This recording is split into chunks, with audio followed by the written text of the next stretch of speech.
Saudara-saudara pendengar yang kami kasihi dimanapun Anda berada, Anda kembali bersama kami dalam acara Telaga Tegur Sapa Gembala Keluarga.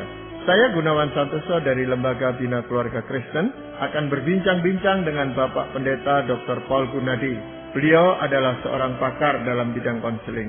Perbincangan kami kali ini merupakan kelanjutan dari perbincangan kami yang terdahulu dengan judul Peran Iman dalam Pengambilan Keputusan. Kami percaya acara ini pasti bermanfaat bagi kita sekalian dan dari studio kami mengucapkan selamat mengikuti. Pak Paul, karena ini merupakan kelanjutan dari perbincangan yang terdahulu Pak Paul, supaya para pendengar kita mungkin yang lalu tidak sempat mendengarkan dan kali ini bisa mengikuti perbincangan ini secara utuh, mungkin Pak Paul bisa menguraikan secara singkat, ringkas, apa yang kita sudah perbincangkan pada bagian yang pertama dahulu. Kita membicarakan tentang pengambilan keputusan. Jadi ada beberapa pedoman yang kita angkat untuk kita jadikan panduan. Yang pertama adalah kita harus bertanya ya terlebih dahulu apakah memang kita harus mengambil keputusan tersebut. Sebab ada kalanya kita nggak harus mengambil keputusan itu. Yang berikut adalah kita mesti berdoa meminta pimpinan Tuhan. Sejak saat kita berdoa, kita mesti meyakini Tuhan akan menunjukkan kehendaknya lewat firman-Nya, lewat situasi yang kita alami atau lewat orang-orang yang kita temui. Yang ketiga adalah kita harus mengumpulkan informasi selengkapnya. Memang nggak bisa pasti sempurna, tapi cobalah cari informasi, jangan tergesa-gesa, ketahuilah lebih dalam lagi tentang hal yang kita harus putuskan. Yang keempat adalah jangan ragu juga meminta pendapat orang lain, meminta masukan. Namun, jangan sampai sedikit-sedikit minta pendapat orang. Ya, kalau kita sudah paham, kita tahu, ya kita ambillah keputusan itu sendiri. Namun, kalau kita berkeluarga, sudah tentu kita harus ya konsultasikan itu dengan suami atau istri kita. Pedoman kelima adalah kita mesti mempertimbangkan dua kemungkinan, yang terbaik dan yang terburuk.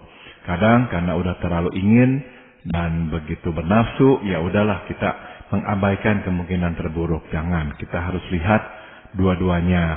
Dan terakhir adalah jangan ragu mengevaluasi ulang keputusan yang telah kita ambil. Karena apa?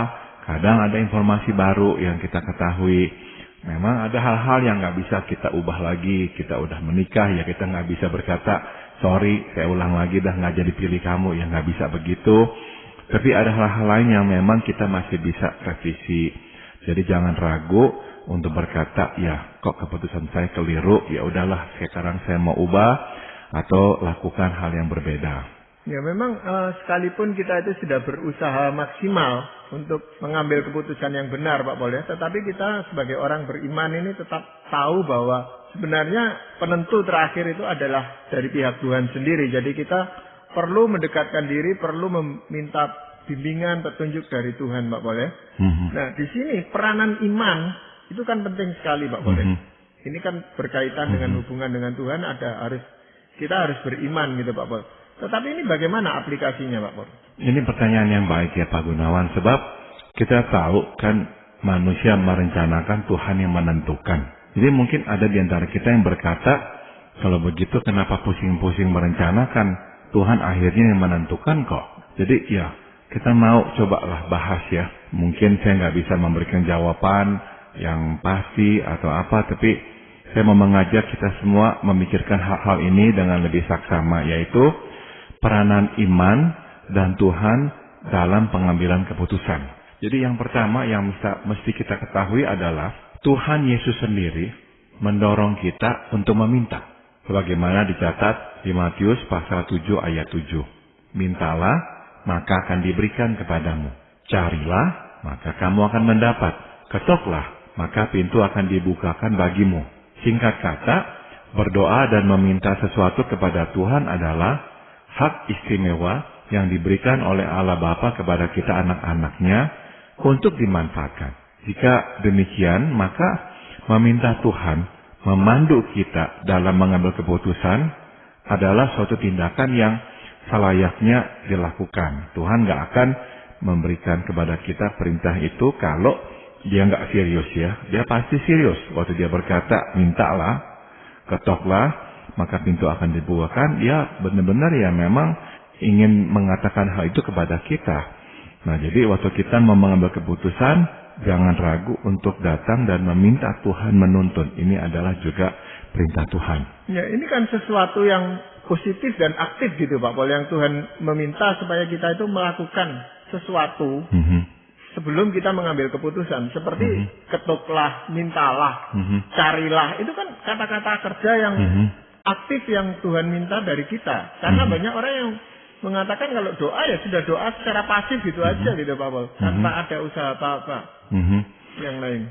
Betul, jadi dari sini kita memang bisa melihat Tuhan meminta kita untuk berperan aktif sebab rupanya tuh dalam penggenapan atau dalam pemberian jawaban nantinya itu tuh ada bagian kita pula Pak Gunawan.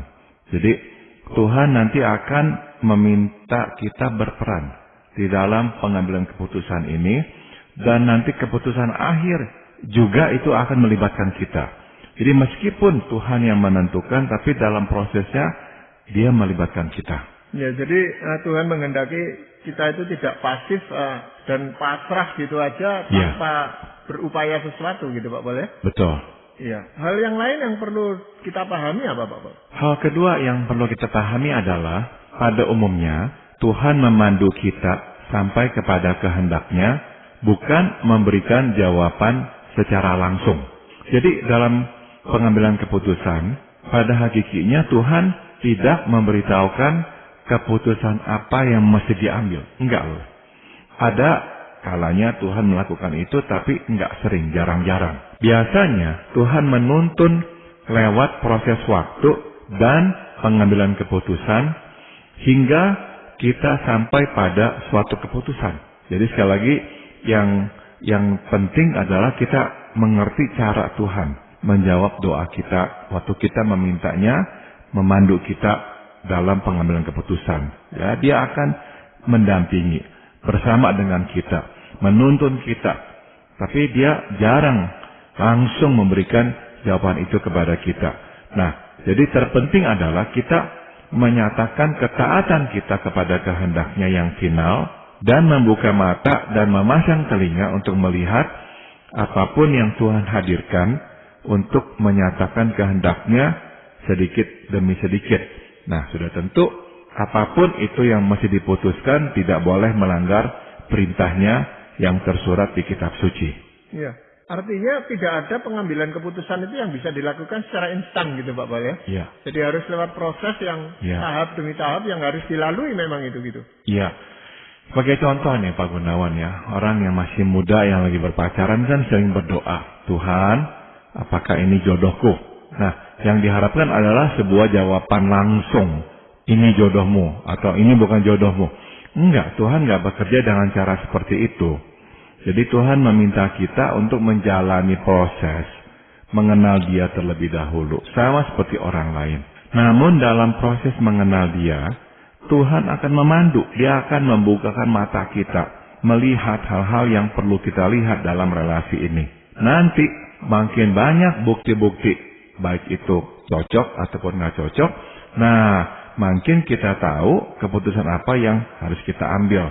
Nah, waktu kita mengambilnya berdasarkan apa yang telah terjadi dan berdasarkan apa yang Tuhan bukakan kepada kita, yakinlah bahwa memang itu adalah juga kehendak Tuhan. Ya, walaupun itu kadang-kadang sesuatu yang sulit untuk kita terima pada saat memberikan jawaban itu Pak Paul ya. Ya, betul. Nah, selain kita itu harus taat pada pimpinan atau panduan yang Tuhan berikan kepada kita, karena jawaban itu tidak diberikan secara langsung Pak Paul, apakah ada hal lain yang perlu kita perhatikan? Ada Pak Gunawan. Hal yang ketiga yang penting kita lakukan adalah setelah menjalani proses pengambilan keputusan dan meminta tuntunan Tuhan, ambillah keputusan yang terbaik dan dengan iman, terimalah itu sebagai kehendak Tuhan. Jadi saya ulang lagi, setelah kita menjalani proses pengambilan keputusan, kumpulkan data, minta pendapat dan sebagainya, dan meminta tuntunan Tuhan, ya sudah ambil keputusan yang terbaik dan dengan iman, terima itu sebagai kehendak Tuhan. Firman Tuhan di Yakobus pasal 1 ayat 6 hingga 8 berkata, hendaklah ia memintanya dalam iman dan sama sekali jangan bimbang, sebab orang yang bimbang sama dengan gelombang laut yang diombang-ambingkan kian kemari oleh angin. Orang yang demikian janganlah mengira bahwa ia akan menerima sesuatu dari Tuhan, sebab orang yang mendua hati tidak akan tenang dalam hidupnya. Nah, dengan kata lain, apabila kita terus mempertanyakan apakah keputusan ini berada dalam kehendak Tuhan, itu berarti sama dengan kita berkata bahwa Tuhan belum memimpin kita kepada kehendaknya. Kalaupunlah kita kelirulah menafsir kehendak Tuhan, kita tidak perlu mengkhawatirkan hal itu sebab ia pasti sanggup meluruskan langkah hidup kita. Jadi ya, maju. Kalau kita udah pertimbangkan ini yang terbaik dan kita sudah meminta pimpinan Tuhan, ambil keputusan yang terbaik. Ya, sulitnya itu Pak Paul ya, karena di dalam pengambilan keputusan itu mau tidak mau, kita itu sangat dipengaruhi oleh emosi kita, oleh perasaan kita pada saat keputusan itu kita ambil gitu Pak Paul. Sehingga kadang-kadang kita menunda lagi, jangan diputuskan sekarang dan seterusnya. Sehingga orang lain melihatnya itu seperti kebimbangan yang tidak ada selesainya di dalam kehidupan kita ini gitu Pak Paul. Betul, memang ada orang-orang tertentu yang emosinya kuat sehingga akhirnya mudah sekali diayun-ayunkan oleh emosi itu Pak Gunawan. Nah, untuk orang yang seperti ini ya saya sarankan selalu tuliskan pertimbangan itu supaya dia bisa membacanya. Karena apa yang dituliskan itu seolah-olah menjadi sebuah fakta, bukan hanya dalam pemikirannya.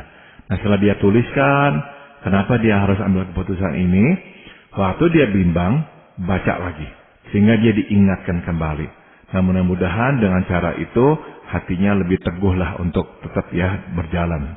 Iya, tapi sebenarnya Tuhan itu kan tidak menghukum atau mencela orang yang punya kebimbangan seperti itu, keraguan-raguan itu. Seperti misalnya Thomas itu meragukan tentang kebangkitan Tuhan Yesus, bukan keputusan ini, tetapi kenyataan yang dia hadapi. Tetapi di dalam keputusan kan juga begitu, Pak. Tuhan kan cukup panjang sabar menantikan kita untuk sampai pada proses yang benar gitu. Betul. Nah, tentang Tuhan sabar menunggu itu saya kira pasti ya Tuhan akan sabar menunggu.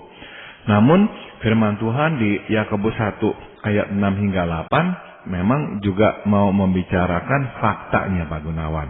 Yaitu kalau kita terus ya nggak bisa berkata ini adalah kehendak Tuhan, bingung terus walaupun sudah meminta dan Tuhan sudah menunjukkan kehendaknya dengan lebih jelas setiap hari. Kita masih bingung-bingung, ya kata Yakobus kita akan sama seperti orang yang diombang-ambingkan kian kemari oleh angin seperti gelombang. Dan nah ini peringatan yang juga agak tegas ya. Orang demikian janganlah mengira bahwa ia akan menerima sesuatu dari Tuhan. Artinya ya dia nggak akan ketemu jawabannya. Ya Tuhan nggak marah ya udah. Tapi ya ini merugikan kita sendiri lah gitu. Iya.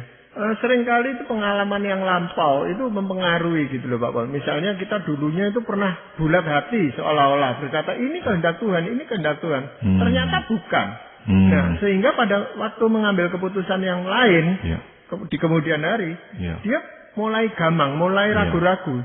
Jangan-jangan peristiwa yang lalu terulang lagi. Saya bilang ini kehendak Tuhan, ternyata bukan gitu Pak Paul. Iya. Begini Pak Gunawan, kalau memang ya kita ini dalam pengambilan keputusan sudah berdoa, benar-benar meminta Tuhan menuntun kita. Dan dalam prosesnya kita telah melakukan semua yang harus kita lakukan ya. Kumpulkan data, konsultasi, dan sebagainya. Tapi tetap setelah kita ambil keputusan itu ternyata keliru. Kita pun juga harus berkata, ya ini berarti ini dalam kehendak Tuhan. Kita keliru itu. Sebab ya kita manusia ya hanya bisa lihatnya sejauh ini, berpikirnya hanya bisa sedalam ini. Kalau kita sudah melakukan semua yang harus kita lakukan, tapi tetap hasilnya kok enggak tepat sasaran, kita tetap harus berkata, ya ini berarti kekeliruan yang ada dalam kehendak Tuhan pula. Ada yang Tuhan ingin nanti lakukan. Dan karena dia adalah Tuhan yang tak terbatas, maka kalaupun keliru dia akan sanggup nantinya membelokkan kita kembali, mengembalikan kita kepada hal yang memang lebih baik lagi. Ya, itu memang perlu melihat bahwa kekeliruan itu juga dalam kehendak Tuhan. Ini seolah-olah kita tuh berkata Tuhan itu juga membiarkan kekeliruan itu terjadi di dalam hidup kita ini gitu Pak Paul. Untuk memang kadang-kadang ya tujuan tertentu Pak Gunawan yang memang buat Tuhan ini penting. Ya, jadi yang salah memang bukan Tuhannya, tetapi kita sebagai manusia mengambil keputusan ini yang seringkali keliru di dalam menyikapi itu, peristiwa itu gitu Pak Paul. Ya, betul sekali Pak Gunawan. Ya, hal yang lain yang perlu diperhatikan apa Pak Paul? Hal keempat yang patut kita perhatikan adalah dalam kasus tertentu Tuhan akan mengambilkan keputusan buat kita. Ini juga terjadi ya. Sebagai contoh, seringkali Tuhan memanggil kita menjadi hambanya di luar proses pengambilan keputusan. Kita sama sekali tidak memikirkannya, apalagi merencanakan untuk menjadi pelayan Tuhan. Enggak ada kepikiran itu. Namun secara tiba-tiba panggilan itu datang dan kita harus memberi tanggapan kepadanya. Atau ada kalanya Tuhan meminta kita melakukan sesuatu yang sebelumnya tidak ada di benak kita sama sekali. Enggak ada. Nah, dalam kasus-kasus seperti itu, sudah tentu tindakan yang tepat adalah menaati suara Tuhan. Walaupun tidak nyaman dan tidak sesuai dengan kehendak pribadi. Ya, itu yang dilakukan Abraham dalam mempersembahkan Ishak anaknya itu karena Tuhan yang minta. Atau Paulus yang ketemu Tuhan di perjalanan di Tarsus, dipanggil jadi hambanya, ya dia melakukan itu Pak Paul. Ya, dan mereka sama sekali memang nggak pernah merencanakan itu. Jadi ada kalanya Tuhan membuatkan keputusan buat kita. Dan yang diharapkan pada saat itu adalah kita menaatinya. Ya, tetapi ada juga yang tidak taat seperti Yunus itu. Sekalipun Tuhan itu sudah menghendaki dia melakukan sesuatu di Nineveh, ya dia tetap berkata bukan, dia tidak mau ke sana gitu Pak. Itu menimbulkan kesengsaraan akhirnya toh. Iya. Jadi kita memang harus tetap ingat ya, dia adalah Allah yang berdaulat. Jadi jangan menuntut Tuhan selalu harus seolah-olah berkonsultasi dengan kita, merencanakan bersama-sama dengan kita. Ya enggak. Ada hal-hal yang Tuhan undang kita untuk terlibat di dalam perencanaannya. Ada. Tapi ada hal-hal yang memang dia nggak libatkan kita loh. Dia langsung tetapkan dan dia mengharapkan kita menaatinya. Ya, itu memang Tuhan punya hak prerogatif yang bisa dilakukan atas kita sebagai ciptaannya. Dia adalah pencipta kita kok. Betul. Jadi kita ya harus tunduk gitu. Tetapi untuk menundukkan diri ini pun kadang-kadang kita sulit sekali gitu. Ya saya ngerti ya. Sebab benar-benar ini nih keluar jalur. Kita nggak merencanakannya. Tapi kok Tuhan tiba-tiba intervensi dan menetapkan sesuatu buat kita. Nah ini memang nggak gampang ya. Tapi kita masih percaya bahwa kalau itu terjadi, itu ada benar-benar ya kepentingan yang lebih luas. Yang Tuhan memang sedang rencanakan. Tapi biasanya memang pada awal-awalnya itu terjadi pemberontakan di dalam diri kita Pak Paul. Ya. Untuk tidak bisa langsung menerima apa yang Tuhan tetapkan itu. Apalagi kalau itu bertentangan dengan apa yang kita ingini. Iya. Memang nggak mudah ya menerima keputusan Tuhan yang tidak sesuai dengan kehendak hati kita. Itu susah Pak Gunawan. Ya, jadi selanjutnya apa yang perlu kita lakukan Pak Paul? Hal yang kelima yang mesti kita camkan adalah semurni dan sebaik apapun motivasi di belakang keputusan yang akan dibuat, kita harus terbuka dengan tuntunan Tuhan yang berbeda. Tidak jarang Tuhan membelokkan arah perjalanan kita yang kita tempuh dalam proses pengambilan keputusan. Mungkin kita berpikir bahwa kita telah salah melangkah, namun sebenarnya kesimpulan itu belum tentu benar. Seringkali Tuhan mendorong kita mengambil langkah menuju suatu titik tertentu terlebih dahulu. Baru setelah itu, ia mengubah arah haluan ke sebuah keputusan yang sama sekali tidak terpikir sebelumnya. Nah, jadi sekali lagi, jika kita sudah berdoa dan percaya dengan iman bahwa ia telah menjawab doa dan tengah memandu kita kepada kehendaknya, jangan ragu untuk mengikuti pimpinannya Pak Gunawan. Ya, ini butuh semacam latihan atau kepekaan kita untuk tahu bahwa ini memang pimpinan Tuhan. Ini adalah kehendak Tuhan. Tanpa itu akan sulit Pak Bang. Ya, jadi kalau kita memang sudah berdoa dan ini adalah yang Tuhan tunjukkan, ya udahlah. Dengan iman kita terima. Memang kadang-kadang tuh saya perhatikan Tuhan bekerja dengan cara seperti itu Pak Gunawan yang tadi saya katakan. Kita itu tuh pikirnya kita akan jalannya tuh dari A lewat B kemudian ke C. Apa mau dikata Tuhan memang pimpin dari A ke B. Dari B dia nggak pimpin kita ke C, dia pimpin kita ke D. Nah ini nih yang buat kita kadang-kadang nih bingung mula-mulanya dan akhirnya sulit untuk kita terima. Tapi kalau kita udah di B dan kok Tuhan kok belokkan bukannya ke C tapi ke D. Nah kita juga mesti siap tuh dengan tuntunan Tuhan yang membelokkan arah hidup kita. Iya, memang hal itu pernah terjadi misalnya dalam perjalanan pekabaran Injil Rasul Paulus yang dicegah oleh Tuhan untuk memasuki ke suatu wilayah dan dialihkan ke wilayah yang lain gitu Pak Paul. Betul sekali. Dan itu bisa terjadi pada saat ini di dalam kehidupan kita sehari-hari. Betul. Apa yang kita inginkan kita tuju tetapi Tuhan membelokkan itu gitu Pak Paul. Betul. Betul sekali. Jadi kadang-kadang kita berkata kesimpulan kita nih ya, dari awalnya kita telah salah nih. Soalnya dari A kita ke B kok jadi ke D. Dari awalnya dari A-nya udah salah. Enggak loh. Seringkali Tuhan tuh memang menuntun kita dari A ke B dulu. Jadi setelah kita berdoa waktu kita di A, Tuhan pimpin kita ke B. Tapi setelah di B, dia memang enggak mau kita ke C, dia mau kita ke D. Nah waktu itu terjadi, ya udahlah kita mesti taati Tuhan. Ya itu yang harus membuat kita harus taat pada tuntunan Tuhan itu hari demi hari gitu Pak Paul. Nggak bisa dilihat hanya pada saat terakhirnya atau awalnya saja gitu. Dan memang Tuhan itu nggak selalu membukakan pemahaman kita Pak Gunawan untuk mengerti. Karena pada akhirnya tuh ketaatan yang beriman justru berharga di mata Tuhan tuh. Bernilai sekali di mata Tuhan. Kalau kita itu tuh taat karena kita udah mengerti, ya sebetulnya derajat imannya atau kadar imannya berkurang banyak ya. Jadi ada kalanya sekali lagi kita pokoknya ikutilah, taati sajalah perintah Tuhan meskipun kita nggak begitu mengerti kehendaknya. Iya, ada keluarga itu sepasang suami istri yang sudah sekian lama tidak punya anak, lalu mereka sepakat setelah mendoakan di hadapan Tuhan untuk mengadopsi anak gitu Pak Paul ya. Nah ternyata setelah mereka mengadopsi anak, istrinya hamil gitu. Jadi mereka akhirnya berkata, loh buat apa kita mengadopsi anak itu? Toh Tuhan itu memberi anak sendiri buat pada kita gitu. Dan ini berpengaruh kepada kasih mereka terhadap ke anak itu, baik yang diadopsi maupun anaknya sendiri Pak Paul. Iya, saya tahu ya, ini kalau terjadi ya biasanya itu pertanyaan yang muncul ya, aduh tahu begitu ya nggak adopsi gitu. Tapi kita lupa melihatnya dari sudut Allah. Bahwa memang Tuhan menghendaki kita mengadopsi sebab Tuhan sayang anak itu.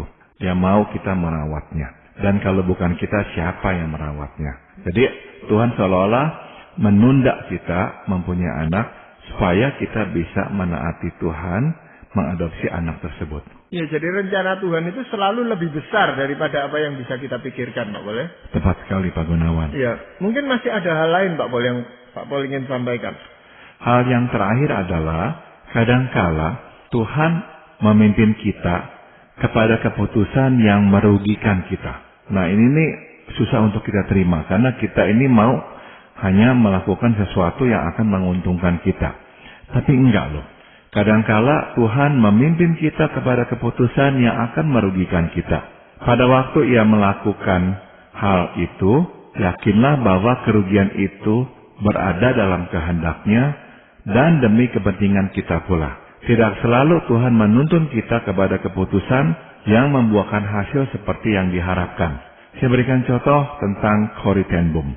Dia beserta ayah dan kakaknya memutuskan untuk menyembunyikan orang Yahudi dari kejaran tentara Nazi Jerman. Ya mereka sadar sepenuhnya akan konsekuensi perbuatan mereka. Sungguh pun demikian, mereka berharap bahwa Tuhan akan melindungi mereka. Waktu mereka itu menyembunyikan orang-orang Yahudi di rumah mereka. Nah, mereka kan orang Belanda, mereka bukan orang Yahudi ya. Ternyata tidak loh. Tuhan tidak melindungi mereka karena akhirnya mereka ketahuan. Dan keputusan itu berakibat fatal. Mereka ditangkap dan dijebloskan ke dalam penjara. Ayah dan kakak Corrie meninggal dalam penjara. Ya, jadi itu sebuah kerugian yang besar. Jadi kesimpulannya Tuhan memimpin Corrie ten Boom kepada keputusan yang merugikannya, namun sebagaimana kita ketahui pada akhirnya membawa kemuliaan bagi nama Tuhan. Nah, ini nih yang kita memang susah lihat, tapi ujungnya adalah kemuliaan nama Tuhan. Iya, ini bagi orang-orang yang tidak sungguh-sungguh di dalam mengikut Tuhan, ini bisa kecewa kepada Tuhan, Pak Bos. Iya, iya betul sekali. Paling tidak itu timbul pertanyaan-pertanyaan di dalam dirinya, apa ini memang betul Tuhan atau dan macam-macam itu, Pak Bos. Iya, iya. Jadi memang mengikut Tuhan bukan untuk kita ini diuntungkan, tapi mengikut Tuhan supaya nama Tuhan dipermuliakan. Itu. Ya bahkan di kalangan orang Kristen sendiri itu ada yang mengatakan itu sudah pasti keliru kita itu. Padahal kita itu sudah bergumul dengan sungguh-sungguh seperti Corrie ten Boom, saya yakin sekali mereka sekeluarga sudah memikirkan hal itu. Tetapi kan kenyataannya seperti ini. Iya, betul. Dan hal yang memuliakan nama Tuhan itu baru terjadi sekian tahun berikutnya. Iya, betul. Ya kita nggak mungkin bisa mengerti rencana Tuhan itu. Iya, Bapak. Ini adalah sesuatu perbincangan yang memang penting dan sangat bermanfaat untuk kita laksanakan di dalam hidup ini. Tapi sebelum kita mengakhiri perbincangan ini, Pak Paul, mungkin ada ayat firman Tuhan yang ingin Pak Paul sampaikan.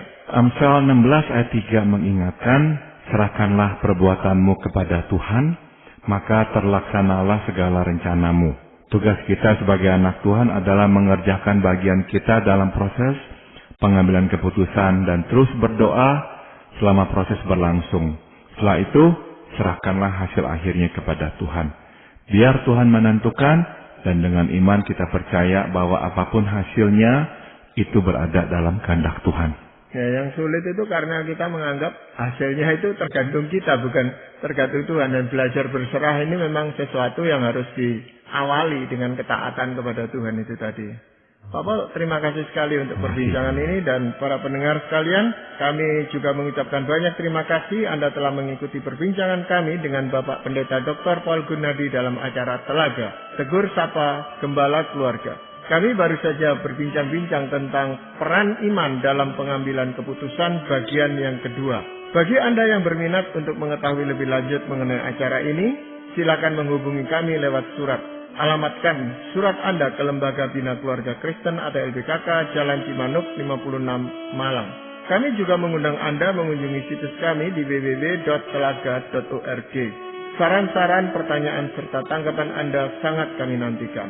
Akhirnya dari studio kami mengucapkan terima kasih atas perhatian Anda, dan sampai jumpa pada acara Telaga yang akan datang.